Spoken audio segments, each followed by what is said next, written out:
एतबार हो गया है कि उनकी समस्याओं का समाधान होगा। समाधान होगा या नहीं ये तो वक्त की नियति बताएगी, लेकिन एकाएक इस तरह बगावत छोड़ सुलह के रास्ते पर चल देना सचमुच बेहद रोचक है। सियासत के जानकार तो इसे भी पायलट की रणनीति का एक अहम हिस्सा बता रहे हैं। जानकारों का कहना है कि पायलट जिस मंसूबे के साथ अपना सियासी विमान लेकर कांग्रेस के रनवे से उड़े थे वो मंसूबे पूरे नहीं हो पाए। लिहाजा पायलट की समझदारी इसी में थी कि अब वो घर वापसी कर ले।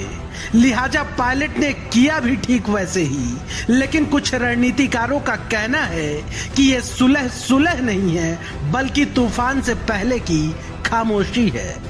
इसके संकेत तब मिले थे जब पायलट कैंप के सबसे करीबी रमेश मीणा ने दिल्ली में सुलह के बाद ही एक बड़ा बयान दिया था। रमेश मीणा ने कहा था, कौन राज करेगा ये तो वक्त तय करेगा।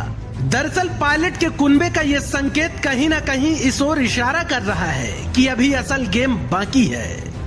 लिहाजा कुछ राजनीतिक प्रेक्षक इस बात का भी अनुमान लगा रहे हैं कि पायलट अपने प्लान बी के क्रियान्वयन के लिए एक विशेष रणनीति के तहत कांग्रेस से समझौता कर रहे हैं और प्लान पूरा होते ही पायलट का विमान पूरी ताकत के साथ रनवे से उड़ेगा।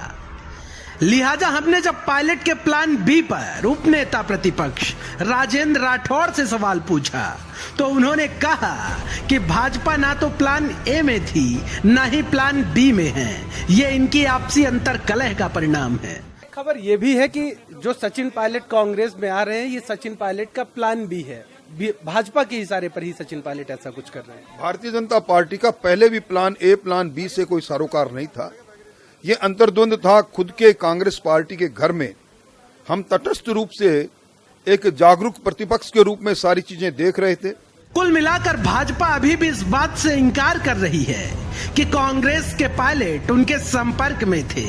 बीजेपी का साफ तौर पर कहना है कि इनके आपस का अंतर्द्वंद है, लेकिन यहाँ पर बार बार सवाल यही खड़ा होता है कि आला कमान ने भले ही सुलह का रास्ता बना दिया हो, लेकिन सियासी रिश्तों में बंध चुकी गांठें अब कैसे खुलेंगी। बड़ा नामुमकिन सा लगता है ये सब। Bureau report, the fact India. तो देखा आपने कि किस तरीके से माना जा रहा है कि पायलट अब कांग्रेस पार्टी में आए हैं तो प्लान बी के तहत अपनी एक अलग रणनीति बनाएंगे।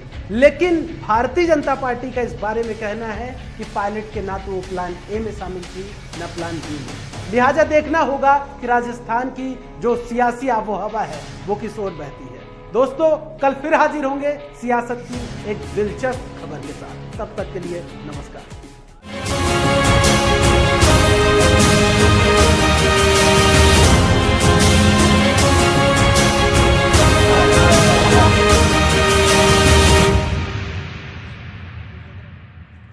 एतबार हो गया है कि उनकी समस्याओं का समाधान होगा।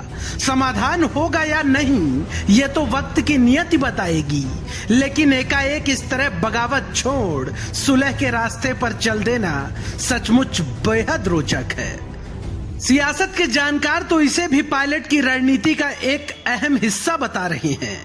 जानकारों का कहना है कि पायलट जिस मंसूबे के साथ अपना सियासी विमान लेकर कांग्रेस के रनवे से उड़े थे वो मंसूबे पूरे नहीं हो पाए।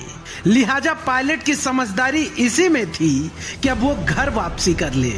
लिहाजा पायलट ने किया भी ठीक वैसे ही, लेकिन कुछ रणनीतिकारों का कहना है कि ये सुलह नहीं है बल्कि तूफान से पहले की खामोशी है।